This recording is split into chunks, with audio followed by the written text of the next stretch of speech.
Bonjour à tous, donc merci beaucoup, c'est un plaisir d'être là. Du coup,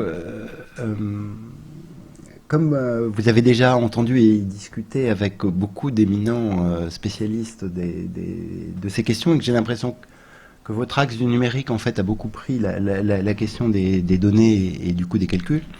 Je vais peut-être être redondant ou tout au moins je vais essayer de vous présenter donc quelque chose qui est dans un petit livre de synthèse là que j'ai publié qui s'appelle Aquarêve, les algorithmes,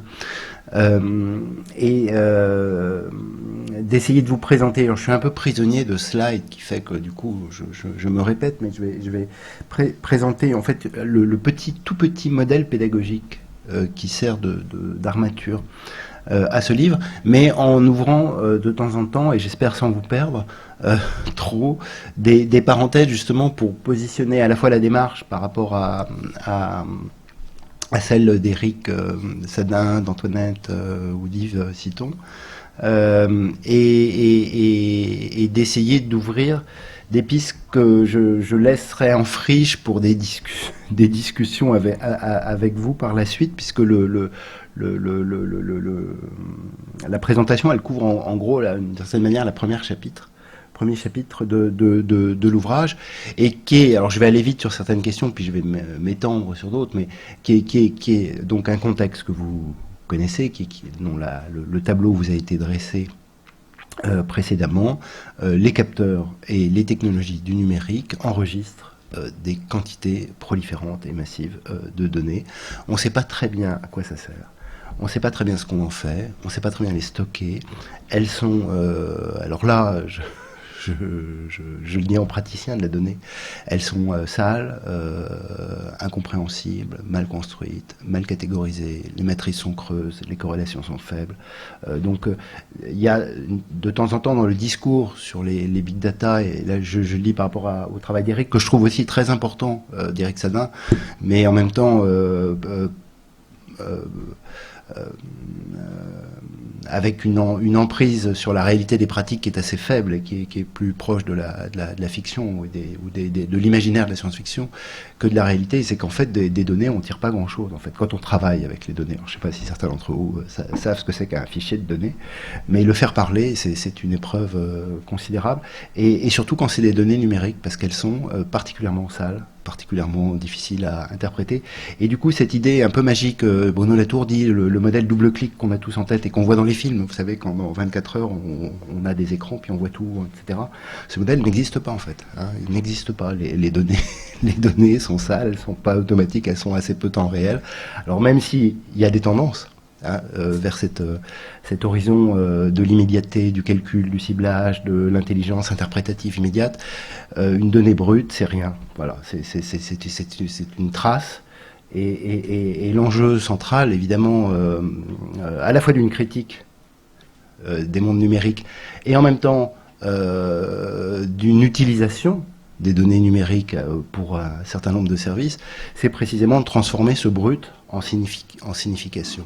C'est arriver à extraire de monceaux absolus de données, de la signification, du sens, éventuellement du service pour ceux qui les fabriquent, éventuellement de la critique pour ceux qui veulent de façon vigilante regarder comment nous sommes calculés aujourd'hui, mais que rien n'est acquis dans le monde où l'on a tendance à penser à tort que les données sont déjà données et que les résultats sont présents immédiatement. Alors moi, ce qui m'a toujours intrigué, c'est que on parle beaucoup de la massivité des données qui sont sous-exploitées évidemment aujourd'hui, et on parle peu de l'opération qui transforme la donnée dans une représentation, dans une signification, dans une, comme dirait Yves Citon, dans une connaissance, et que la connaissance, c'est l'appropriation des données pour la synthétiser, pour la faire parler, pour lui donner une signification, pour qu'elle agisse sur le monde, sur nos consciences, sur nos représentations, sur la possibilité des actions, sur la manière dont nous saisissons le monde, et que pour ça, il faut la calculer. Et que du coup, la question du calcul est absolument centrale et décisive, et c'est pour ça que moi je me suis intéressé aux algorithmes et aux calculateurs, parce que c'est eux qui font cette opération de transformation de la matière brute, on pourrait dire, même si cette métaphore me semble assez maladroite, en quelque chose qui a éventuellement, pas toujours, de la signification. Alors voilà pour placer un peu l'orientation sur les algorithmes. Et puis, une question, moi, qui me préoccupe depuis très longtemps dans beaucoup de travaux sur Internet, sur l'espace public, sur les formes d'action politique dans le monde numérique, etc., et sur le journalisme, c'est la question, finalement, de la forme que prend l'espace public dans le monde numérique. Et que une des questions qu'a beaucoup traité, et que vous connaissez aussi bien que moi, la sociologie des médias, du journalisme, des éditeurs, des bibliothèques, enfin des médiathèques aussi, c'est que ce sont des espaces, et beaucoup des espaces sociaux que nous traversons dans la vie quotidienne, sont contrôlés par ce que la sociologie américaine appelle de façon très juste, et sans qu'on trouve de bonnes traductions en français, des gatekeepers, gardiens, portiers, c'est-à-dire ceux qui sélectionnent pour nous, ceux qui ont choisi pour nous, ceux à qui, dans une sorte de pacte social assez implicite et improbable, nous avons délégué la responsabilité, la fonction, et peut-être à tort, mais aussi peut-être avec de bonnes raisons, de choisir pour nous, d'ordonner, de nous signaler ce qui, dans le monde, devrait ou pourrait être important, intéressant pour nous. Alors c'est ce que font les journalistes, comme la fameuse conférence de presse en France, c'est un mythe absolu, cette histoire de la conférence de presse Hubert Beuve-Méry qui est debout, la conférence de rédaction au journal du Monde, elle est toujours debout, et ils ont gardé la tradition. Donc c'est effectivement au moment de la conférence de rédaction que on va décider qu'est-ce qui va faire la une du journal, qu'est-ce qu'on va mettre en priorité, et cette fonction typique du gatekeeper qui est de décider ce qui est privé, ce qui est public, ce qui doit être mis à l'agenda des représentations, et du coup de la conscience collective, de la collectivité que forment les citoyens lisant ou s'informant par le biais des médias d'information traditionnels, journaux, presse, radio,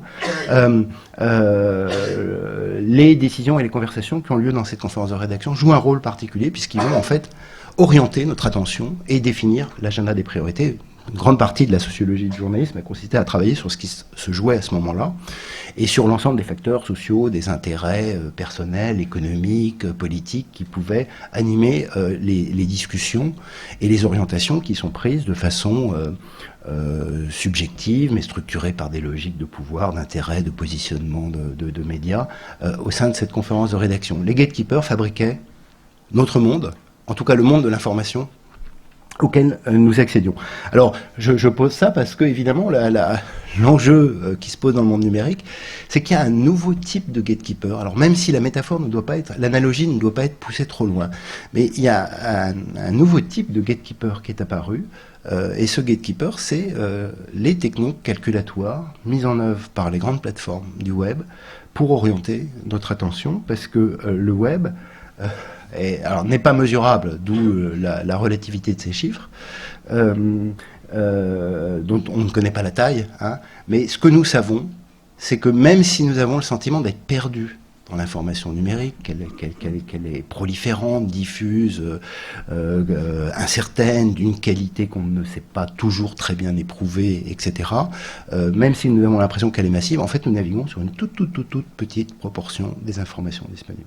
Et si nous naviguons tous au même endroit, sur le même territoire du web, qui est une toute petite partie des informations disponibles, c'est parce que nous avons été guidés par ces techniques calculatoires qui ont trié, classé, rangé, produit des listes, des tableaux, des compteurs, des métriques, des nombres de likes, nombre de j'aime, nombre de retweets, etc., qui vont orienter notre navigation vers cette toute petite fraction du territoire de l'information numérique qui est produite par des techniques calculatoires. Alors, je pourrais être très très long sur un point plus épistémologique, moi, de l'approche que je développe dans la grande tradition de la sociologie des sciences et des techniques, qui en France et notamment a été initié par Bruno Latour et Michel Callon, mais qui est un mouvement, on peut dire, international, qui est d'être attentif au fait que pour un anthropologue des techniques, on va dire, la séparation qui est entre les humains et les machines ou les artefacts, qui est dans nos têtes, qui est constamment réanimé, qu'on ne cesse constamment de faire revenir comme étant à la fois une chance, mais surtout un spectre dangereux, etc. Enfin, vous voyez le débat qu'on revoit là, avec l'intelligence artificielle, c'est-à-dire la machine prend le pouvoir sur l'humain. Donc c'est cette idée qu'il y aurait deux agences différentes, l'une humaine et l'autre technique, l'une sage, subtile, imaginative, poétique, créatrice, etc. Et puis l'autre qui est à la fois, c'est toujours frappant les représentations de la machine, c'est qu'elle est à la fois complètement bête et idiote, et puis en même temps elle a un pouvoir disproportionné et de temps en temps, comme dans certaines représentations de science-fiction ou sur l'intelligence artificielle, elle est subtilement intelligente et serait en passe de prendre des décisions autonomes à notre place. Alors, ce couplage, il est présent dans notre monde, donc je ne cherche pas à l'évacuer, mais à dire qu'il est assez peu réaliste pour voilà, quand on fait une sorte d'anthropologie des mondes contemporains, on est obligé de dire que partout, tout le temps, en toute situation, comme ici avec une table, des micros, etc., on est équipé d'artefacts techniques. En fait, notre existence, notre humanité, doit d'abord à l'environnement technique avec lequel nous formons couple à tout instant. Hein, et à tout instant, depuis que l'outil a été inventé, dirait le roi Gourand. Et que, d'une certaine manière, cette idée même que nous puissions nous penser comme étant si différents de l'environnement, des artefacts techniques ou des animaux, est précisément un effet propre de la densification des architectures et des environnements fabriqués, technique dans lequel nous pensons comme nous pensons la spécificité de notre humanité. Donc ce qu'il faut interroger, c'est les couplages. Ce qu'il faut interroger, c'est la manière dont les humains et les techniques et les machines et les outils et les technologies cognitives, dont le livre a été un exemple essentiel dans l'histoire de l'humanité, forment des assemblages qui se transforment et que les transformations des technologies, poussées par des intérêts économiques, je ne cherche pas du tout à le dissimuler, sont en train de désassembler, de réorganiser ou de recomposer différemment. Et du coup, la vraie figure en fait de ces formes de vie, c'est celle des Shadocks, c'est-à-dire c'est des assemblages hein, dans lesquels nous étions couplés au journal papier et au livre, et nous sommes en train de nous coupler à ces prothèses différentes, qui fonctionnent sans doute un peu différemment, qui nous agencent différemment, et que c'est ces assemblages qu'il faut essayer d'étudier. Ce qui invite du coup, en anthropologue des techniques, à rentrer dans les calculs. Alors c'est sans doute le point moi,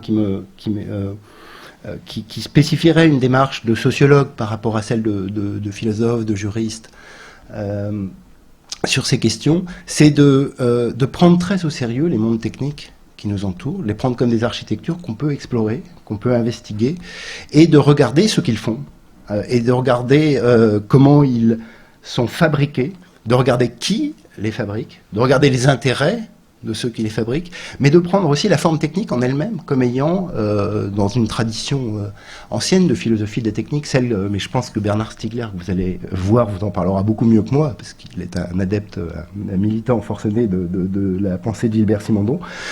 Comme le disait Gilbert Simondon, il y a aussi dans l'objet technique une ontogénèse, une filière technique qui fait agir sur le monde dans une forme spécifique qu'il faut arriver à comprendre et à décoder. Et quand on rentre dans les calculs, évidemment, la première chose qui apparaisse, et qui me semble très important pour le débat, et du coup pour la critique des algorithmes, c'est que on calcule différemment. Les objets techniques peuvent être programmés, les objets calculatoires, et donc les algorithmes, peuvent être programmés pour faire des choses très très différentes. Et que c'est pas le calcul en soi, cette sorte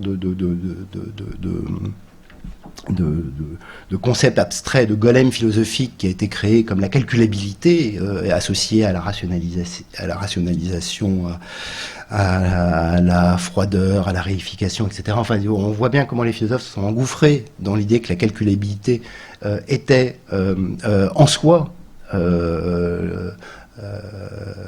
et par essence, parfois, l'ennemi de notre humanité et qu'elle lui faire porter toute une série de valeurs qui soient très unifiantes. Bon, la réalité de la calculation, bon, ils n'ont pas tort d'une certaine manière, mais c'est très général. Mais quand on regarde un calculateur, évidemment, il calcule différemment. Il produit des mondes extrêmement différents. Et c'est à ces différences, à cette variété qui me semble nécessaire d'être attentif. Je le dis par exemple parce que ça permet de mener des opérations critiques. Hein.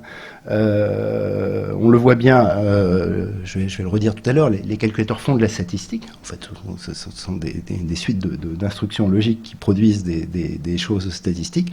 Bon, une des manières de critiquer les effets de la statistique et des effets qu'on juge politiquement problématiques, néfastes, etc., c'est de produire d'autres statistiques. Hein, au produit intérieur brut, qui est évidemment très très lié à une conception extraordinairement productiviste de l'économie, etc., on peut calculer autrement un produit du bonheur national brut, les opérations qui sont menées, mais on voit bien que à l'intérieur même des mondes de la mesure, du calcul, une partie des opérations de critique peuvent être soit de le refuser radicalement, soit à l'intérieur même des espaces de mesure et de calcul, de produire d'autres représentations du monde. Alors c'est l'autre chose, moi, à laquelle je suis très attentif, et qui va être l'argument un peu très général, hein, je veux dire qu'il est... il est un peu métaphorique, mais en même temps, je pense qu'il dit ce que j'essaie de dire. C'est que les calculateurs produisent des mondes.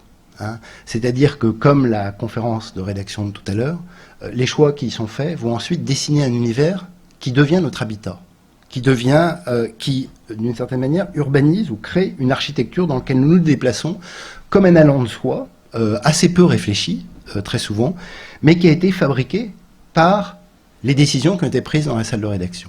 Et d'une certaine manière, le monde vu par Google, le monde vu par Facebook, le monde vu par les différentes formes de calcul produisent un univers dans lequel ensuite nous circulons en ayant l'impression de faire des choix, et de faire des choix souverains et libres, alors qu'ils ont été en fait préstructurés par l'univers de calcul qui a été mis en place. Alors mon exemple, à force de présenter cette chose, mon exemple le plus, je trouve le plus parlant, alors je sais pas, vous me direz si c'est parlant, mais c'est un algorithme très ancien, très important, l'algorithme de la démocratie, on pourrait dire, qui est le système électoral. Un système électoral, c'est une suite d'instructions qui permet de transformer des voix en représentations qu'on va ensuite envoyer dans les chambres de représentants, assemblées diverses et variées. Et donc on va réduire la diversité par un calcul pour désigner les représentants à la suite d'une technique de calcul qui peut être très différente. Et on voit très bien que selon la technique de calcul qu'on choisit, on a produit un monde qui n'est pas le même. Les Anglais ont un système de scrutin uninominal à un tour, ça fabrique des systèmes bipartisans. Et donc le monde politique anglais, c'est un monde qui est construit par ce système électoral, donc il y a bien un effet propre de la technique statistique de représentation qui est employée pour calculer les voix anglaises, qui fait qu'on a des conservateurs, des travaillistes, et puis un troisième parti qui essaye toujours mais qui n'y arrive jamais. Hein. Et s'il n'y arrive jamais, c'est à cause de la technique de calcul qui a été mise en place pour produire cette représentation. En Israël, on a un système proportionnel qui produit avec des taux extrêmement bas, ce qui permet à des petits partis d'exister sur la scène politique, ce qui fait qu'on va avoir un paysage mosaïque, extrêmement composite, dans une logique d'alliances diverses et variées et incessantes entre les différentes organisations politiques, parce que le système est proportionnel. De ce type-là, en France, on a un système uninominal à 2 tours, je crois que chez vous c'est la même chose. Bon, ça produit des systèmes généralement... non, c'est très différent. Alors, excusez-moi, mais vous savez pas, il y a... Bon, vous m'expliquerez après. Et ça produit une forme du paysage politique qui est structuré par le système électoral. Alors, voilà, mon idée, mais je suis très bavard, là, mon idée, c'est que c'est ce qu'il faut faire avec les algorithmes du web, c'est de comprendre le monde qu'ils produisent. Et que comprendre le monde qu'ils produisent, c'est aussi éviter ce renoncement assez rapide et je trouve beaucoup trop facile hein, d'une partie de la critique, c'est bon, je comprends pas ce qu'ils font, mais je pense que c'est un univers terrifiant qu'ils sont en train de livrer, et pour me documenter, je vais au cinéma voir des films de science-fiction. Hein. La critique, elle doit essayer de comprendre ce que font les informaticiens. Et il faut pas leur laisser le monopole. Ils sont très brillants, ils font des choses très subtiles, etc. Mais il faut pas leur laisser le monopole de la compréhension de leurs activités sous prétexte qu'elle est complexe. Elle est effectivement complexe, mais enfin, elle n'est pas inaccessible à qui s'y intéresse vraiment. Et surtout, on peut comprendre des techniques calculatoires sans entrer dans le détail absolu des SVM, chaîne de Markov, réseau bayésien naïf et autres random forest. Il n'est pas nécessaire pour tous, en tout cas, d'entrer dans le calcul statistique de ces techniques algorithmiques pour comprendre le principe qui les met en œuvre.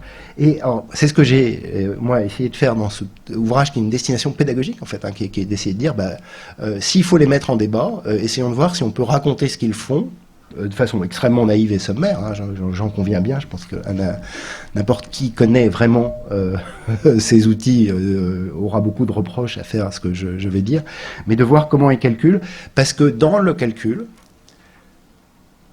est enfermée une vision du monde, ou un principe d'organisation de l'information qui est notre habitat et notre modèle. Alors mon modèle, je vais vous le faire à toute vitesse, puis je vais le détailler, c'est de dire que, et ça permet de raconter l'histoire du web, c'est de dire que dans le monde numérique, il y a eu 4 manières de calculer les données, et que métaphoriquement, on peut identifier ces 4 familles, qui sont toujours coprésentes. Hein. C'est à la fois narratif, c'est-à-dire qu'on a l'impression que c'est une histoire, mais en même temps, elles sont toujours les 4 présentes.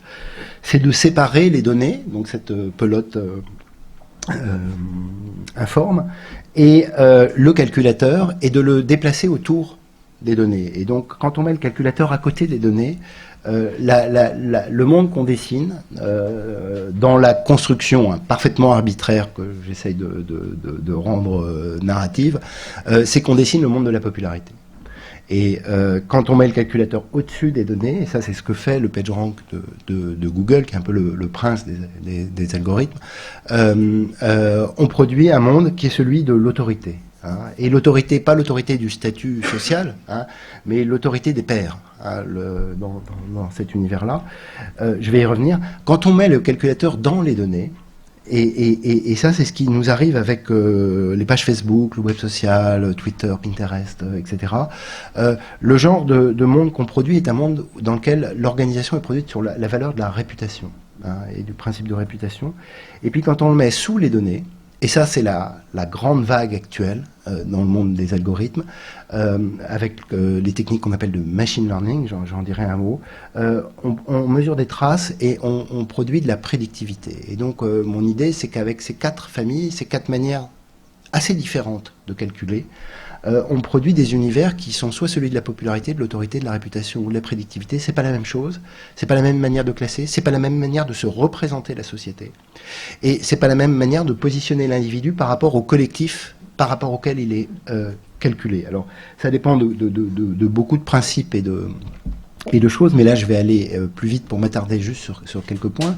Le premier, c'est qu'un calculateur ne calcule que s'il se branche sur les bonnes données. Alors je sais que les prophètes des big data disent beaucoup, c'est pas grave si les données sont hétérogènes, sales, incohérentes, etc. On va toujours trouver quelque chose qu'on n'avait pas prédit à travers les calculs. Bon, la réalité, c'est qu'ils trouvent pas grand-chose quand ils le font. Et on a besoin de trouver du signal dans le bruit. Et trouver du signal dans le bruit, ça veut dire se brancher sur les bonnes prises.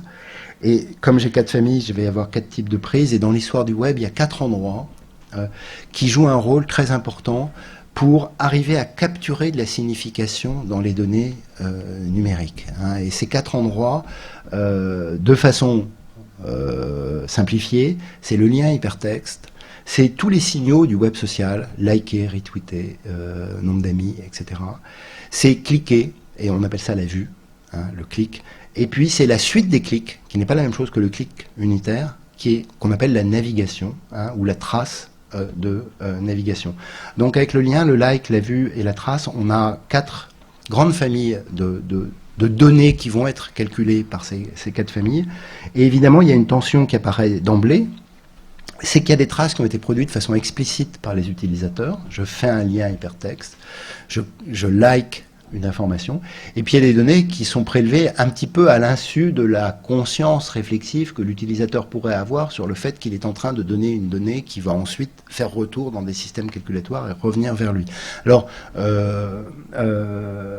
il faut insister tout de suite sur le fait que des données implicites, lorsqu'elles procèdent à des calculs qui vont avoir des effets sur les actions de l'utilisateur, vont devenir explicites très rapidement. Hein, et que pour l'instant, une partie de nos actions sont tracées et on s'en rend pas compte et on s'en préoccupe pas beaucoup, mais s'en préoccupant de plus en plus, et ça, je pense, c'est une des tâches de l'éducation populaire, travail critique qu'il faut faire, s'en préoccupant de plus en plus, on va faire attention à la manière dont on produit ses propres traces et dont elles sont calculées. Alors, je vais entrer dans les familles en m'attardant sur quelques-unes d'entre elles et moins sur d'autres.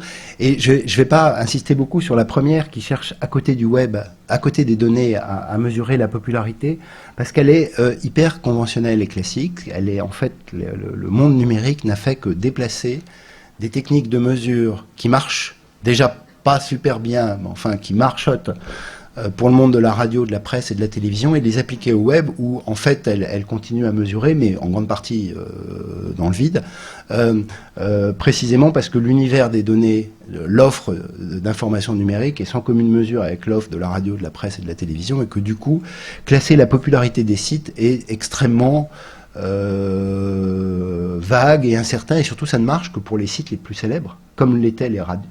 Les diffuseurs du type radio, télévision et presse, mais que tous les autres sites sont évidemment très mal classés. Alors c'est classé par le nombre de clics, de visiteurs uniques. C'est une mesure qui est faite à côté du web. Alors j'insiste beaucoup là-dessus parce que c'est une mesure qui est propriétaire. En fait, les internautes ne connaissent pas, et c'est très rarement donné, et ça l'est de moins en moins, donné la popularité des différents sites qu'ils traversent. On a plein d'informations sur le nombre de likes, les réseaux sociaux, etc. On a peu d'informations sur le nombre de vues, et en grande partie parce que les webmestres cachent ces données. Il y a bien un classement destiné au marché publicitaire et à fixer le prix de la publicité qui sert à classer les sites les plus vus, d'une certaine manière comme on le fait pour les chaînes de télévision.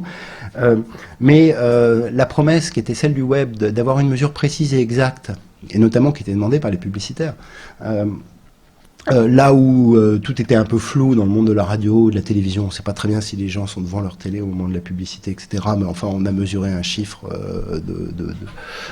dont on va faire par convention, on va dire qu'il est correct. La promesse de précision du monde digital n'a jamais été satisfaite, hein, et donc tout le monde triche en fait. Pour être très clair, les webmasters gonflent leurs chiffres, les robots cliqueurs cliquent pour augmenter les choses. Les éditeurs de presse ajoutent des jeux concours, des sites de conjugaison et de grammaire ou de citations pour gonfler leur audience. La mesure d'audience, de popularité est assez imprécise. Elle a, du point de vue épistémique, on pourrait dire, elle a une grande vertu.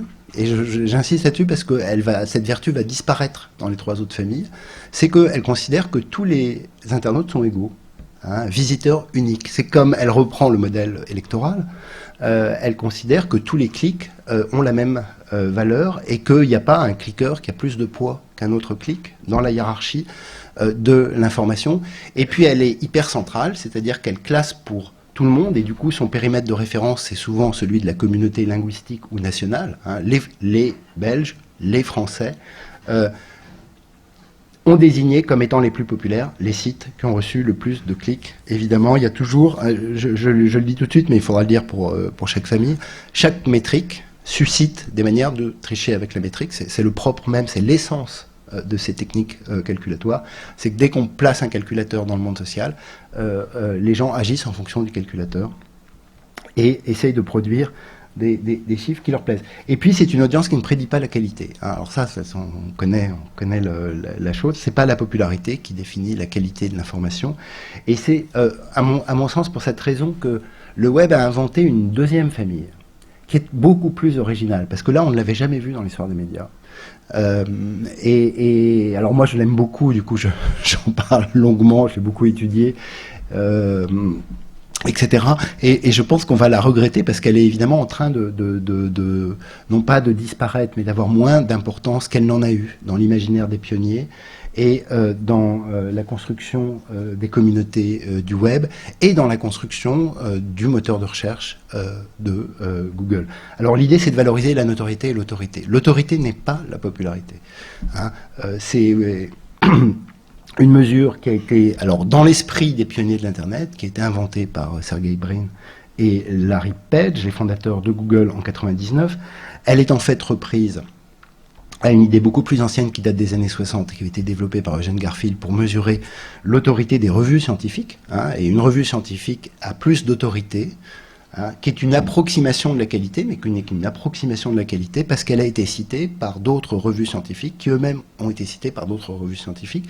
Donc le principe est clair, c'est celui de l'algorithme de Google. Un site est bien classé, apparaît sur la première page s'il a reçu des liens hypertextes venant d'autres sites qui eux-mêmes ont reçu beaucoup de liens hypertextes, Donc le lien hypertexte est un vote. Les internautes qui produisent des liens hypertextes votent. Et ce que fait l'algorithme de Google, c'est une description très naïve. Il fait 1000 autres choses plus subtiles et moins connues.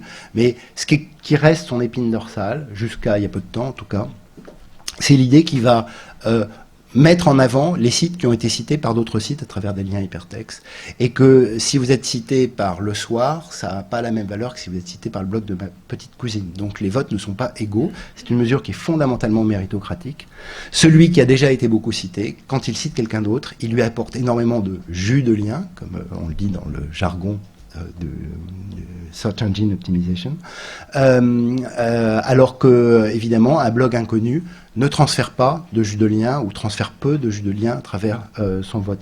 Donc ça produit un monde méritocratique dans lequel la notion qui est centrale, c'est celle d'autorité, de reconnaissance. Si en écrivant mon texte, je me sens obligé de créer ce petit lien bleu qui va citer quelqu'un d'autre, c'est que ce lien m'apparaît comme une nécessité qui a valeur de reconnaissance. Que j'en dise du bien ou du mal est complètement indifférent. L'important, c'est que pour dire ce que je suis en train de dire, je me sens obligé de me référer à lui. Je lui confère donc cette sorte d'autorité qui est une autorité par les pairs, qui n'est pas une autorité du statut, hein, de la position, de l'institution, etc.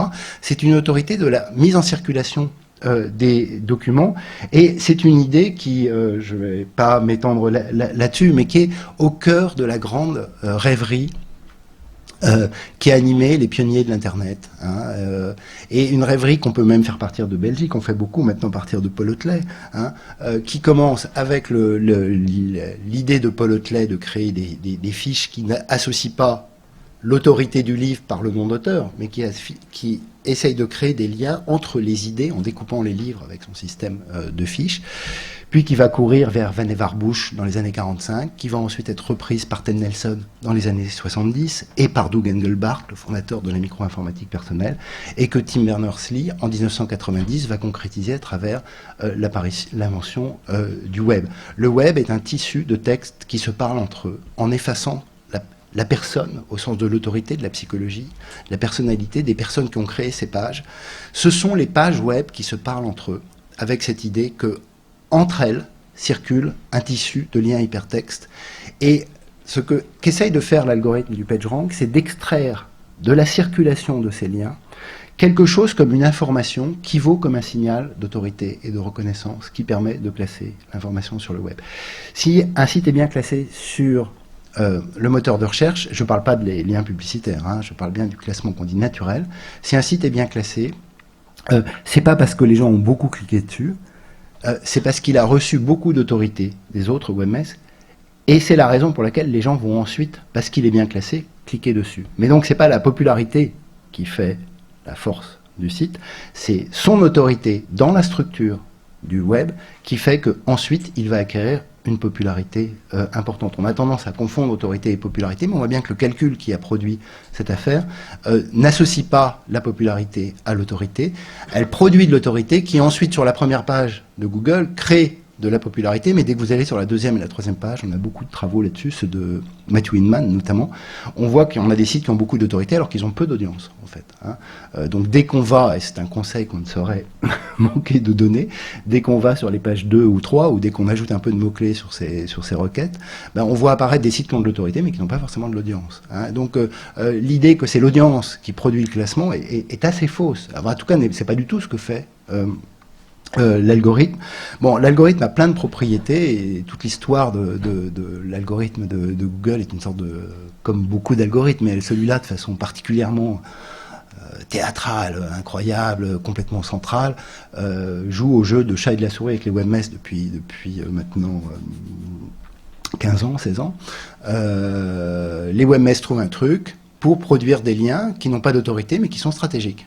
Donc ils s'échangent des liens, ils achètent des liens, ils créent des fermes de liens, ils créent des fermes de contenu, ils créent des faux sites, ils créent toute une série de techniques dans lesquelles ils produisent du lien, comme la claque théâtrale, vous savez, les actrices qui se faisaient payer, qui payaient une partie du public pour l'applaudir.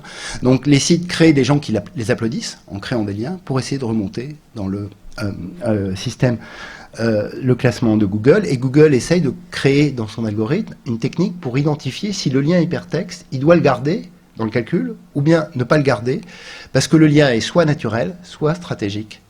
Et s'il est stratégique, il ne transporte pas d'autorité, ce qui est le signal qu'il cherche à capturer.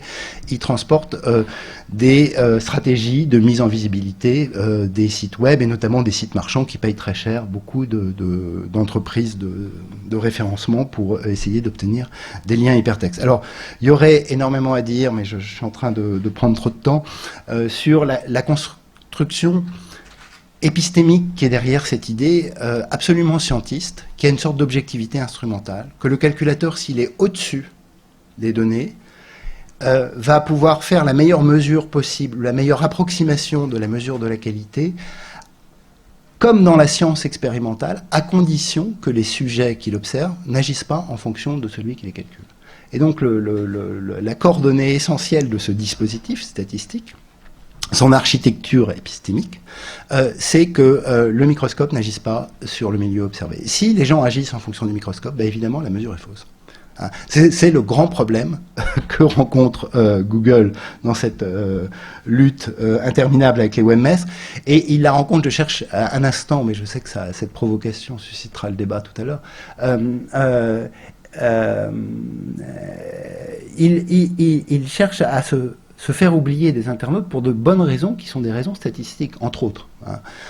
Qui est que si il enregistre des liens hypertextes qui sont stratégiques, le résultat est déformé pour tout le monde, en fonction des lois statistiques qui font que le PageRank fonctionne, qui sont des lois bien connues, loi des grands nombres, qui datent du théorème du jury de Condorcet, le miracle de l'agrégation, qui date aussi d'un théorème assez important et qui est très central dans l'efficacité, d'une certaine manière, de l'algorithme de Google, qu'on appelle le théorème de la diversité, qui est que non seulement il faut qu'il y ait beaucoup de liens qui arrivent vers un site, mais il faut que ces liens viennent d'espaces très différents du web.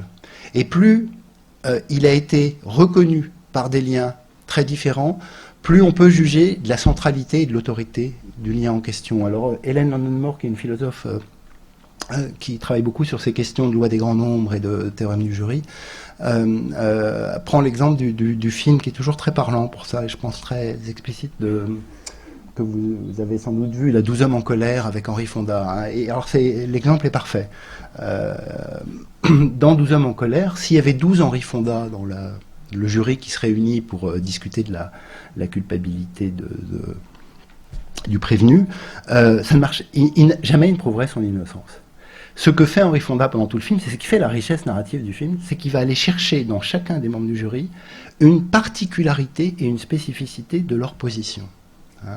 Il y a quelqu'un qui est d'origine populaire et il sait comment utiliser un cran d'arrêt, ce qui n'est pas du tout le cas d'Henry Fonda. Il y a quelqu'un qui porte des lunettes, et parce qu'elle porte des lunettes, elle a vu qu'il y avait un des témoins qui avait une trace rouge sur le nez, qui raconte qu'elle s'est réveillée la nuit, et si elle s'est réveillée la nuit pour voir le crime, ça veut dire qu'elle dormirait avec des lunettes, etc.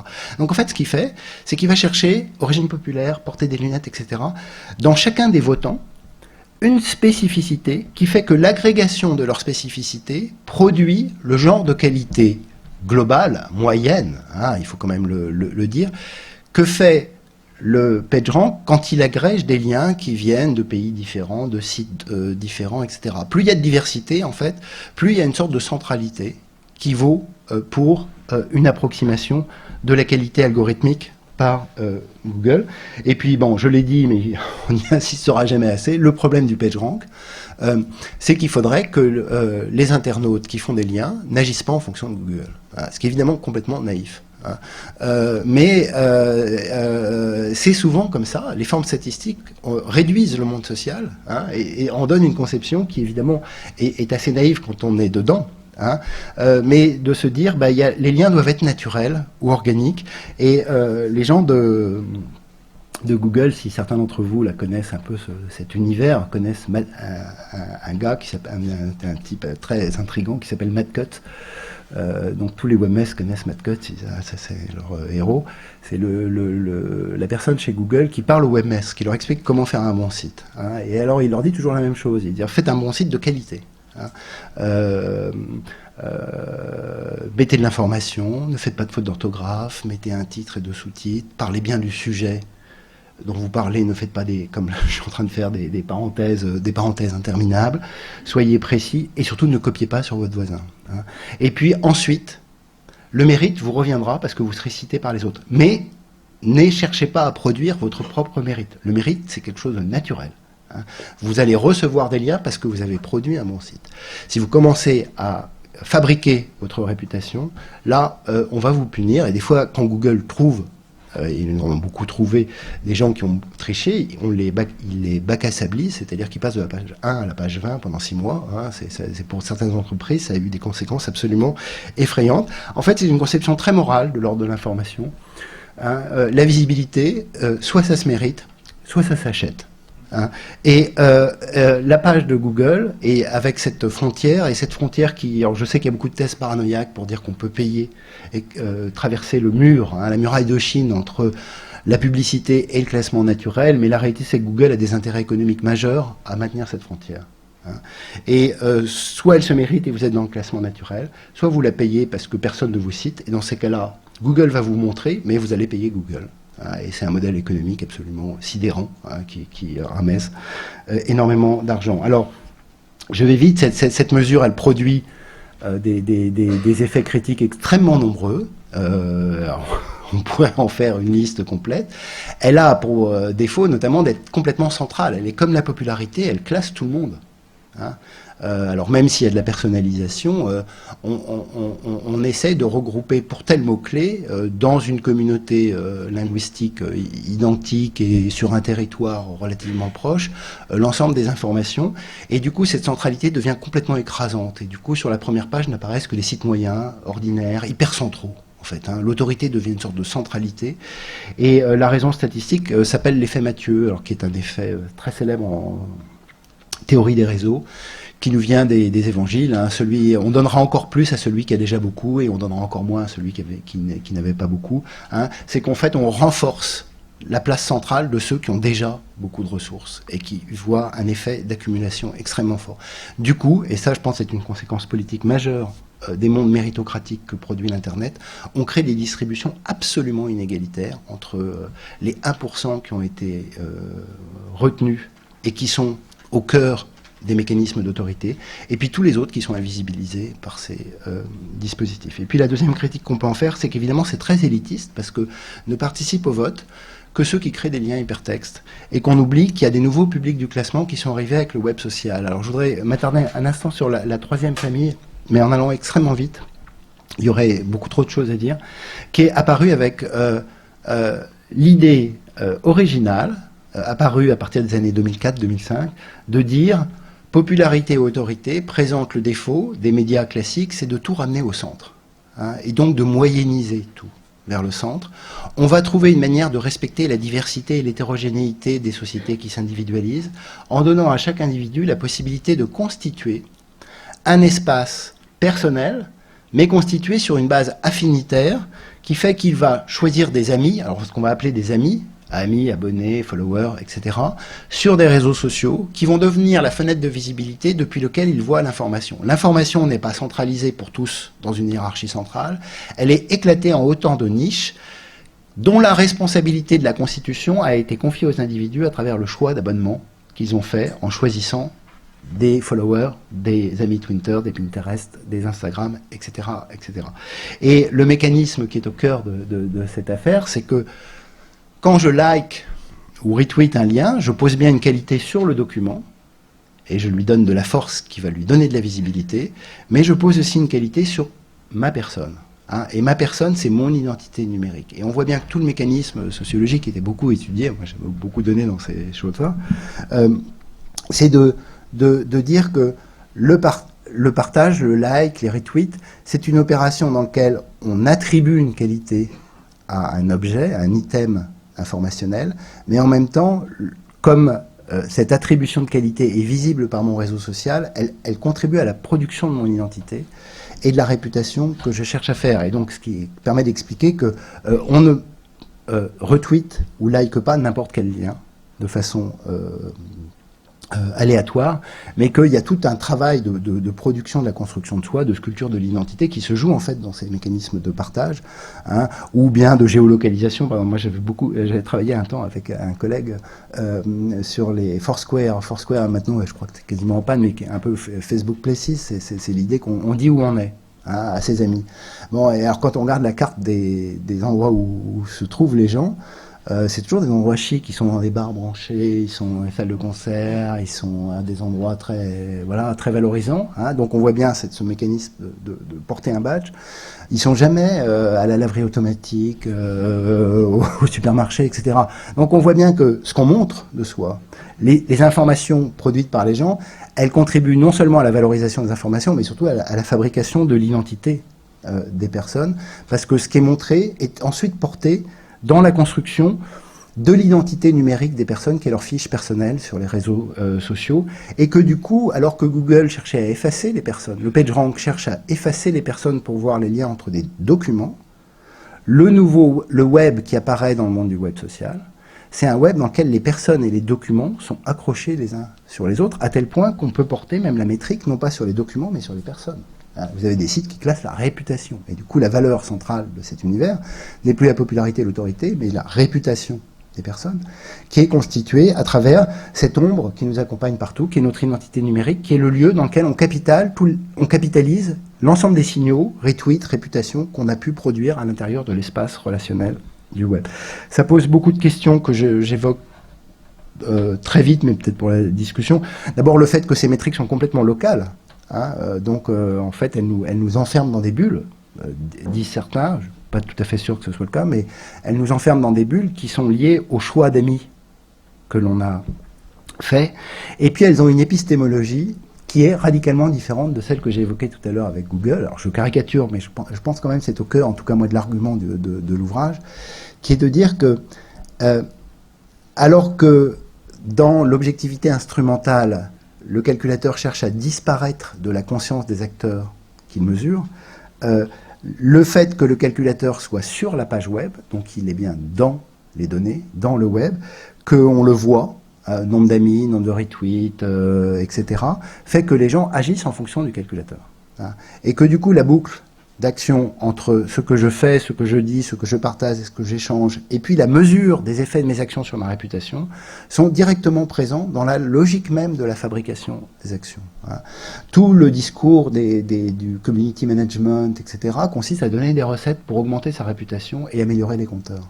N'envoyez pas de tweet le vendredi à 17h, mais le mardi à 11h. Parce que votre taux de retweet que vous allez mesurer directement sur les compteurs qui sont dans votre espace, vont permettre de le mesurer.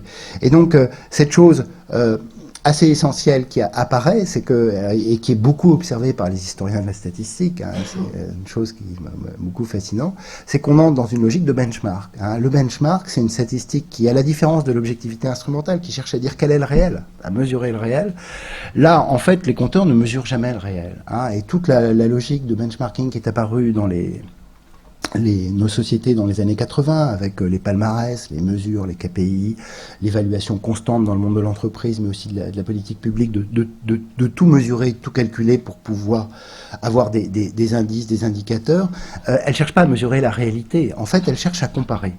Elle cherche à mettre en compétition et elle cherche à opposer le présent au futur, hein, c'est-à-dire de voir si de t à t+1, on a amélioré sa performance mesurée. La mesure n'objective pas la réalité, elle cherche à mettre en compétition des indicateurs dont on va regarder l'évolution pour essayer de transformer stratégiquement des formes d'action dans l'entreprise, dans la vie personnelle ou dans le monde des politiques publiques. Et du coup, la séparation auquel était sensible le monde vu par Google a disparu de cet univers de la réputation. C'est-à-dire que la séparation entre ce qui est naturel et ce qui est stratégique n'a plus grande raison d'être. Alors je ne cherche pas à dire que tous les gens sur Twitter, Facebook sont stratégiques, en fait très peu le sont. Mais la possibilité de la stratégie ou le fait de la stratégie n'est pas sanctionné comme Google le faisait. À preuve, c'était très frappant, j'ai des collègues... Thomas Beauvisage et Kevin Mellet qui ont travaillé là-dessus.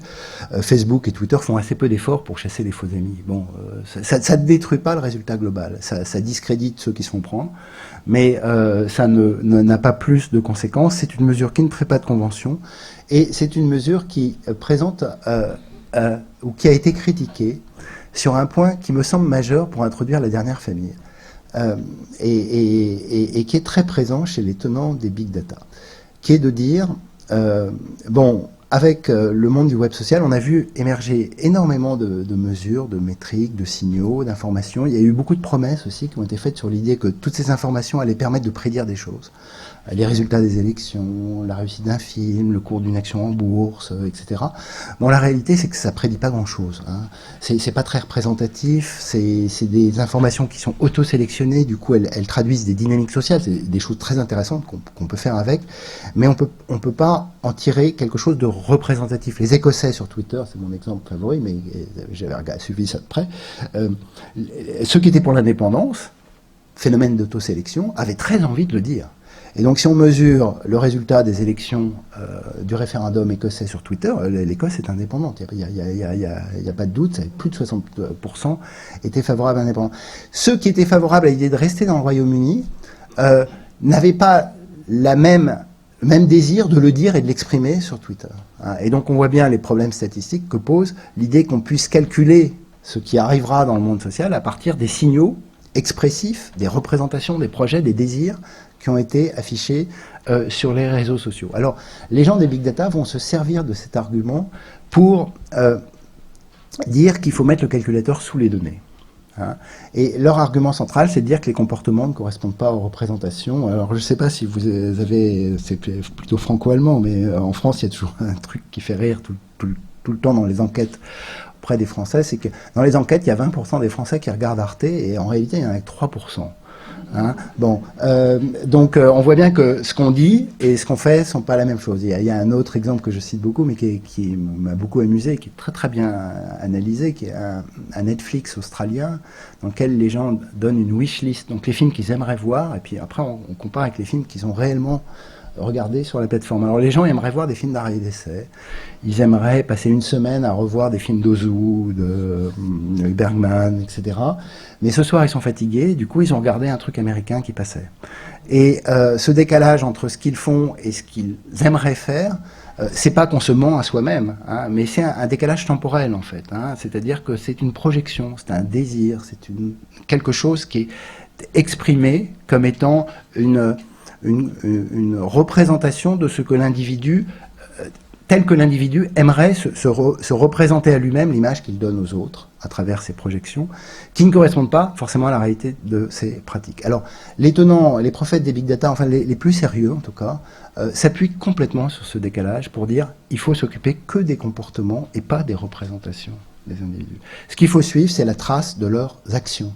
Il faut regarder ce qu'il a regardé, mais il ne faut pas regarder ce qu'il nous dit qu'il aimerait voir, parce que ce n'est pas la bonne méthode. Et c'est dans ce sens-là que, me semble-t-il, tout le paradigme des big data s'installe, avec l'idée que le calculateur, on ne va pas le mettre à côté, au-dessus ou dans les données, mais qu'il faut le mettre sous les données pour capturer des traces.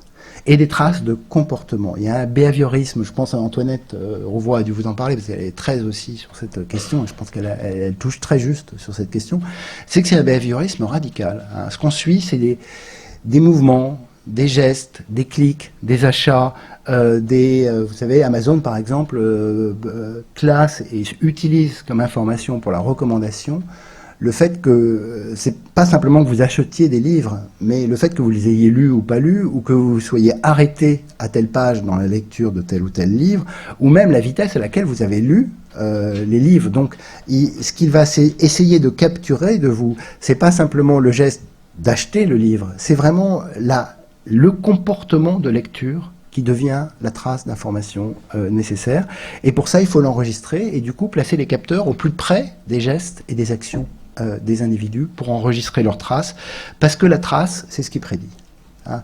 Et c'est le nouveau paradigme statistique qui se met en place avec les big data. C'est non pas de calculer au centre la popularité et l'autorité, non pas de calculer depuis la niche affinitaire que se sont constituées les personnes la réputation, mais d'essayer de prendre l'individu tout seul. L'individu dans ses traces, qu'on va comparer aux traces des autres. Alors c'est là qu'est la mystification dans cette affaire, c'est qu'on a l'impression qu'on parle à l'individu parce qu'on va lui recommander, comme le fait Amazon, comme essaye de le faire le profiling publicitaire, comme essaye de le faire tous les systèmes de recommandation. On va dire, je te parle à toi, et l'information que je te propose, elle a été calculée pour toi, mais pour la calculer, en fait, on l'a comparée à tous les autres. Mais le collectif qui a permis de faire cette opération statistique a complètement disparu de la représentation qui est donnée à l'utilisateur.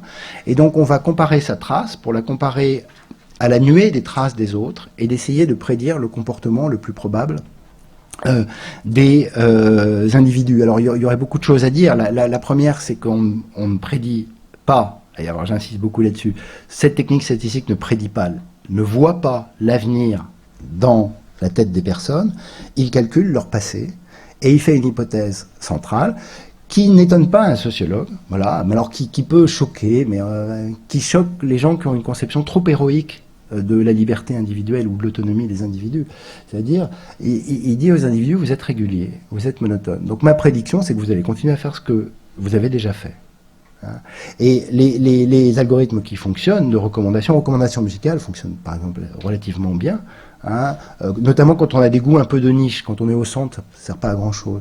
Mais ils fonctionnent bien parce que tout simplement vous avez des habitudes de musique qui sont très très régulières. Donc en fait, ce que font ces techniques, c'est qu'elles utilisent vos régularités pour ensuite ouvrir un petit peu le périmètre de curiosité autour de vos régularités et pour vous faire découvrir des choses qui, au voisinage de vos propres pratiques ou de vos propres goûts, peuvent effectivement développer une curiosité attentive à l'environnement environnant des pratiques les plus régulières. Si vous êtes réellement aléatoire, mais ce qui ne nous arrive jamais, nous rêvons d'un monde social dans lequel nous serions aléatoires, curieux, cosmopolites, etc., mais c'est pas la réalité. On suit les mêmes chemins, on a les pratiques musicales habituelles, nos amis ont les mêmes idées politiques que nous, etc. Enfin bon, je ne fais pas toute la liste des régularités qui commandent la structuration de nos vies. C'est ça qu'essayent de capturer les algorithmes pour nous prédire quelque chose qui n'est jamais très inattendu dans la structure qui est faite. Et puis, l'autre élément très central de cette famille de techniques de calcul, c'est qu'elle et là, sans doute, la rupture scientifique est la plus forte. Hein. Si on veut chercher une vraie rupture, moi je pense qu'elle n'est pas dans les big data, elle n'est pas tellement dans les algorithmes, ça fait très très longtemps que ça existe et qu'on calcule. Le calcul est au cœur même des mondes numériques depuis leur naissance. Mais à l'intérieur même de la statistique se produit une transformation dont les principes scientifiques ne sont pas nouveaux non plus, ils ont été établis il y a très longtemps, on peut même les faire remonter à Thomas Bayes, qui est un révérend du XVIIe siècle, et à la place, mais qui est l'idée des techniques d'apprentissage. Hein. Alors par apprentissage, il faut vraiment entendre, vous en avez sans doute parlé avec Antoinette Rouvois, qui est aussi sur ces questions, c'est l'idée que on donne au système des données, et un ensemble de règles extrêmement faibles, en fait, parce que le système va réviser ses propres règles. Hein, et donc, il va apprendre lui-même parce qu'il a, pour se régler, un objectif dont il peut mesurer si sa prédiction a été efficace ou pas. Hein, j'insiste là-dessus parce qu'il y a deux méthodes d'apprentissage, une qu'on appelle supervisée, l'autre non supervisée. Non supervisée, pour l'instant, c'est un espoir de recherche, mais il y a pas ou très peu de réalisations concrètes. Donc ce sont des méthodes qui sont supervisées, c'est-à-dire qu'elles utilisent l'objectif final pour régler les règles. Alors peut-être l'exemple le plus simple est celui de Google aujourd'hui, qui est en partie et de plus en plus en technique de learning, d'apprentissage. Le fait que vous ayez cliqué sur le premier, le deuxième ou le troisième ou quatrième lien d'un mot-clé est une information dont Google va se servir pour transformer le classement qu'il va proposer pour les mêmes mots-clés à quelqu'un qui me ressemble et qui fait le même mot-clé. Donc mon clic devient une information qui sert à transformer le système de règles de calcul qu'il va appliquer à d'autres dans le système. Donc, et c'est un des problèmes d'ailleurs importants que pose le monopole de Google, c'est qu'en fait, par chacun de nos clics, nous aidons Google à mieux apprendre et à mieux régler l'efficacité de ces algorithmes, qui donne un avantage concurrentiel absolument considérable par rapport à tout nouvel entrant sur ce marché, parce que nous lui avons appris depuis maintenant 10 ans, enfin 15 ans, nous lui avons appris énormément de choses par nos clics. Et donc la méthode apprend dans ce système. Alors, j'ai été trop long, du coup je finis brièvement, et puis peut-être, voilà, ça fait débat. Qu'est-ce qui est en jeu dans ces quatre familles, et qui me semble être le cœur, si on veut vraiment généraliser, en tout cas moi, la chose un peu politique qui m'intéresse dans cette affaire, c'est que ce qui est en jeu, notamment dans cette quatrième famille, c'est l'idée qu'on puisse et qu'on vienne calculer la société par le bas. Hein.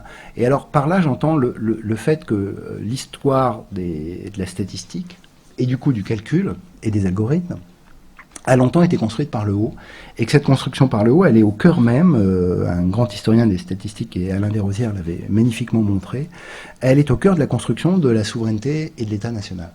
Et que c'est en connaissant ces populations, processus qui est apparu dès le XVIIe siècle, hein, que l'État a produit son autorité et a fabriqué sa légitimité par la connaissance des populations, la connaissance des flux commerciaux, la connaissance des productions, et que pour ça il a architecturé la nation à partir d'un système de catégories qui sont territoriales, qui peuvent être économiques sur les différents flux commerciaux, et puis qui est une connaissance des populations classées par territoire, puis classées par âge, puis classées par profession, et les professions ont joué un rôle absolument central dans les représentations qui ont été produites par la statistique nationale et que nous avons incorporées de la société, les cadres, les ouvriers, les conventions collectives. Donc tout ce système d'identification catégorielle a joué un rôle absolument central dans l'architecture et la production de la représentation des sociétés, des individus, et de la place des individus au sein des sociétés qui étaient représentées par l'architecture des catégories d'appartenance des personnes. Ça a joué un rôle central pour la sociologie, je parle en connaissance de cause. Ça a joué un rôle central pour le marketing, qui a repris à la sociologie des classements. Hein. Qu'est-ce que fait un média planeur? Il va dire ce message, je l'adresse à des femmes, des hommes, tel âge, tel niveau de revenu. Donc il va employer des catégories pour définir sa cible. Ce qui est au cœur de l'imaginaire, hein, alors je dis bien imaginaire parce que dans la réalité c'est que ça ne calcule pas si bien que ça, hein, tout ça, mais de l'imaginaire des gens des big data, c'est de dire on va calculer les individus sans les identifier à la catégorie d'appartenance. Et en ça, ils entrent vraiment dans un processus moi que j'appelle dans l'ouvrage de crise de la catégorie, comme on dit crise de la représentation. Et d'ailleurs, je pense que c'est la même crise. C'est en fait la catégorie statistique subit les mêmes effets critiques que la représentation politique ou la représentation médiatique, c'est-à-dire dans une société dont les dispositifs multiples produisent l'individuation, le sentiment d'autonomie, l'idée qu'on choisit soi-même les informations et qu'on ne veut pas que les journalistes la choisissent pour nous, l'idée qu'on ne pense que les hommes politiques ne nous représentent pas quand ils parlent en notre nom et qu'on voudrait parler en leur nom, l'idée que depuis l'individu, en fait, toute une série de choix qui ont souvent été décidés par d'autres à travers des catégories d'appartenance qui les classaient, les représentaient ou les uniformisaient, les individus ne cessent de dire je ne suis pas une catégorie, je suis plus que la représentation, le segment, la catégorie à laquelle on m'assigne. Je suis plus varié, je suis plus curieux. Et du coup, ils produisent un système d'attente qui rencontre le travail nouveau qu'opèrent les algorithmes des plateformes de la Silicon Valley. Et donc on pourrait presque dire qu'il y a une sorte de court-circuit entre, on pourrait dire, des demandes des individus d'être calculés depuis leur singularité, et non pas depuis des systèmes d'appartenance ou de catégories diverses et variées. Et puis les techniques de capture d'informations et de traces des individus par les nouvelles plateformes américaines pour produire des signaux et du coup produire des statistiques qui soient plus précises, plus justes, plus en correspondance avec les attentes et les affinités des individus que des systèmes trop écrasants qui étaient produits par les catégorisations par le haut, par les États, les institutions, les gatekeepers. Et que ce jeu-là est au cœur même du travail qui se joue actuellement dans le calcul algorithmique autour de l'idée que on est plus que ces segments et qu'il faut nous personnaliser et que c'est l'enjeu aujourd'hui de façon de plus en plus centrale. J'ai été beaucoup trop long, donc je m'arrête là pour qu'on puisse discuter. On a du temps pour discuter quand même. Ouais.